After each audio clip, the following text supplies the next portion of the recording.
Everyone, welcome to another vlog. तर या व्लॉगमध्ये मी तुम्हाला दाखवणार आहे वायमो नावाची ड्रायव्हरलेस कार.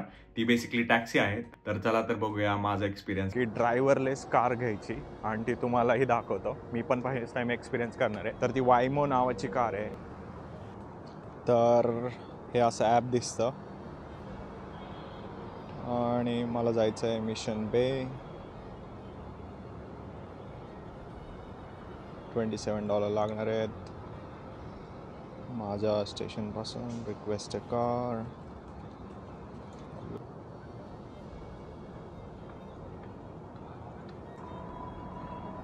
तर आपली कार ऑलमोस्ट आली आहे. ही बघा ती कार आली आहे आणि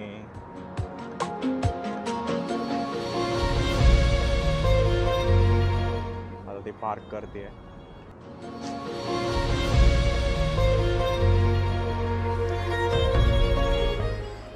आणि तुम्ही बघू शकताय की माझं इनिशियल आहे त्या कारवर.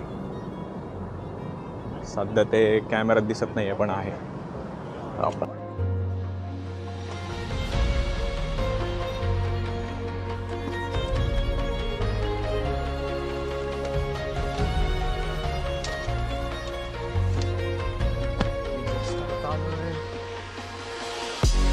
सीट बेल्ट लावतो आणि स्टार्ट राईड.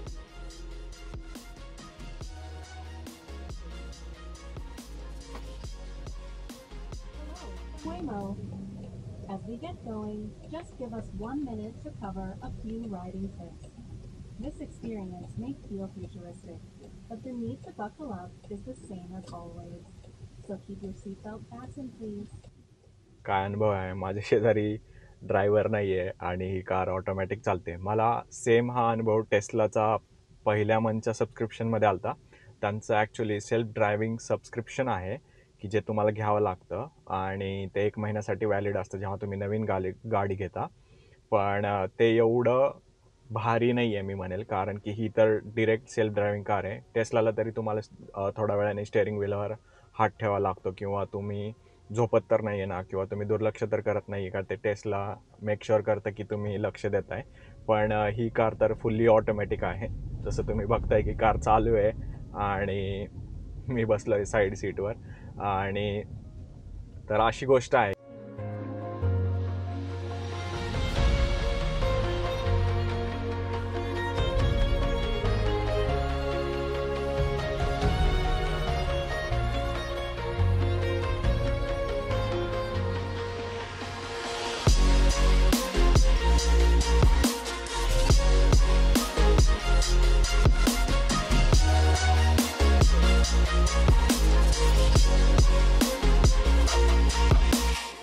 आणि ही कंपनी जी बेसिकली आहे ही गुगलनी ओन केलेली आहे. वायमो नावाची कंपनी आहे आणि ते जनरली जॅगवार नावाच्या कार यूज करत आहेत, जॅगवार कंपनीच्या. आणि यामध्ये भरपूर सारे तुम्हाला ऑप्शन्स भेटतात की तुम्ही म्युझिक चेंज करू शकता. तुम्ही इथं डिस्प्लेवर बघताय की आसपासच्या कार ते कसं जज करते ड्रायव्हिंगसाठी. आणि इवन मध्ये कोणतरी अचानक पेडेस्ट्रियन आलं किंवा लोक आले तर ते ऑटोमॅटिक थांबतं. तर ते सेफ्टी फीचर्स पण आहे यामध्ये. तर ही अशी आतमधून कार दिसते. मागे पण त्यांनी ॲक्च्युली डिस्प्ले दिला आहे आणि पुढे पण दिला आहे आणि बाकी सगळे कंट्रोल्स तुमच्या हातात आहे. आणि जर तुम्हाला काय एमर्जन्सीमध्ये काय हेल्प लागली तर सपोर्ट नेहमी आहेच त्यांचा. आणि जसं की मी बघतोय डाऊनटाऊनमध्ये ह्यांच्या ऑलमोस्ट 10 कार्समध्ये ॲटलिस्ट 3 ते 4 कार ह्या वायमोच्याच दिसतात. म्हणजे नॉर्मली पण जर पब्लिक कार पण आपण कन्सिडर केलं तर. आणि त्याच्यामुळं याची म्हणजे यांची सध्या जास्त कार्समध्ये इन्व्हेस्टमेंट चालू आहे आय गेस. कारण की हे फक्त SF डाऊनटाऊन पुरतंच मर्यादित आहे. परंतु आता ते एक्सप्लोअर करतायत की दुसऱ्या सिटीमध्ये कसं एक्सप्लोअर करता येईल किंवा दुसऱ्या सिटीजमध्ये कसं एक्सपांड करता येईल. आणि आय होप हे आपल्या भारतात पण लवकरच येईल.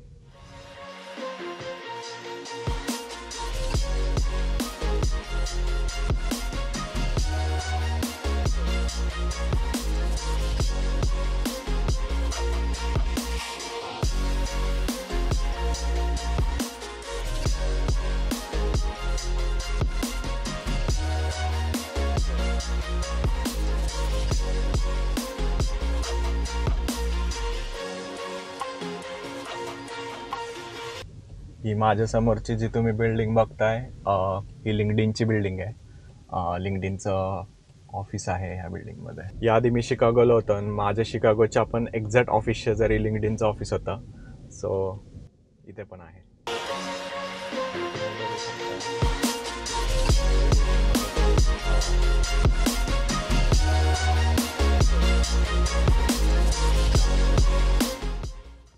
गाडीत बसताना भीती वाटत नाही का? कारण की तिथं टोटल ऑटोमॅटिक आहे. तर असं काहीच वाटत नाही. ॲक्च्युली खूप सेफ वाटतंय की खूप साऱ्या प्रिकॉशन्स घेता येतात गाडी चालवताना किंवा कोणी म्हणजे खूप स्लो चालते स्टार्टिंगलाच. आणि दुसरी गोष्ट म्हणजे की खूप पेडेस्ट्रियन जरी अचानक आला किंवा दुसरी गाडी जरी अचानक आले तर ते खूप व्यवस्थित प्रकारे ब्रेक मारतंय. सो तो एक अनुभव वेगळा आहे. आपण आपल्यासारख्या माणसाकडून गाडी चालवणं आणि मशीन गाडी चालवणं हा खूप वेगळा फरक आहे. आणि मी असं मानतो की मशीन माणसापेक्षा व्यवस्थित गाडी चालू शकते, पण ते हेच आहे की आपण किती पर्यंत त्यांना ती मुभा द्यायची ते आपल्या हातात आहे. थँक्यू. अरे जात नाही अजून. येस, जाईल आता.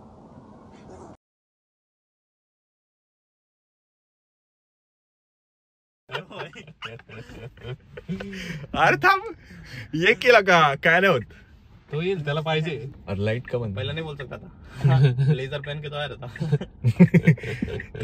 तर आता आम्ही अचानक प्लॅन ठरला की सुरमई खायला जायचं. सुरमई किंवा पापलेट किंवा सी फूड खायला जायचं. कारण की आम्ही आता फोकस इंडियनचा व्लॉग बघत होतो. त्या थाळीला बघून आम्हाला असं वाटलं की यार खाल्लं पाहिजे. तर आता इथे एक सुरमई नावाचं रेस्टॉरंट आहे, तिथं आम्ही जाणार आहे. तर बघूया तिथली चव कशी लागते.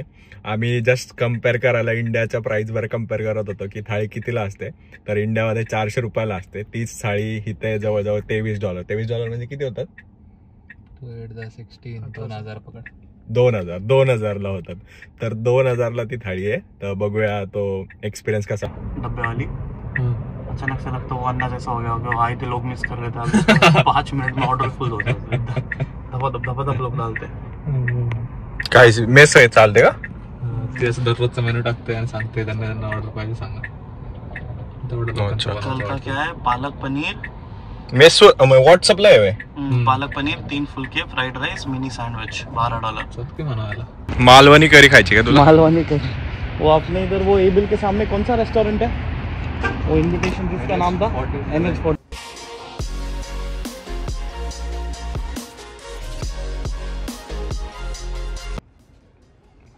Thanks Mickey.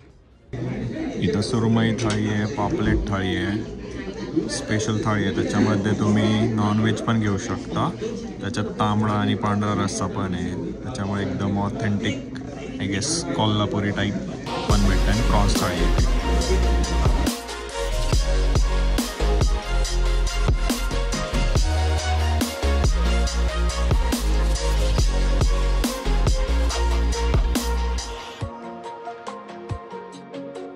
जेवण कसं होतं? जेवण चांगलं होतं. खोबरं थोडंसं फक्त कमी होतं, बाकी मस्त एकदम. आपण नाही टाकू शकत. का खोबरं चांगलं होतं? कोकणी होतं ना, खोबरं जास्त असायला पाहिजे. अच्छा, पण ठीक आहे. आमचं आता जर चिकन बद्दल बोलतोय तो, पण जेवण चांगलं होतं. अमेरिकेत भेटतंय ते एक महत्त्वाची गोष्ट. आणि त्यामध्ये पापलेट भेटणं ही एक लई मोठी गोष्ट आहे असं मला वाटतं. आम्ही अजून चेक नाही केलं की फिशमध्ये काय काय भेटतं इथे, पण पापलेट थाळी चांगली होती. महाराष्ट्रीयन एकदम ऑथेंटिकेट अशी वाटली. कोकणी स्टाईल होती. त्यामध्ये बरेच सारे कोकणी फ्लेवर होते. आणि डाळ पण त्याच्यात काय होतं? आमसूल होतं ना? आमसूल होतं. कोकम हां, कोकम होतं त्याच्यामध्ये. तर ते एक चांगलं वाटलं खायला. सो जर तुम्ही बे एरियामध्ये असाल तर नक्कीच ट्राय करा सुरमई. यांचे अजून 2 महाराष्ट्रीयन रेस्टॉरंट आहेत, ते आम्ही ट्राय केले. ते खूप चांगले वाटले. आणि नॉनव्हेज ह्यासाठी हे. तर आय होप हा व्हिडिओ तुम्हाला आवडला असेल तर नक्कीच लाईक, शेअर आणि सबस्क्राईब करा. भेटूया पुढच्या ब्लॉगमध्ये.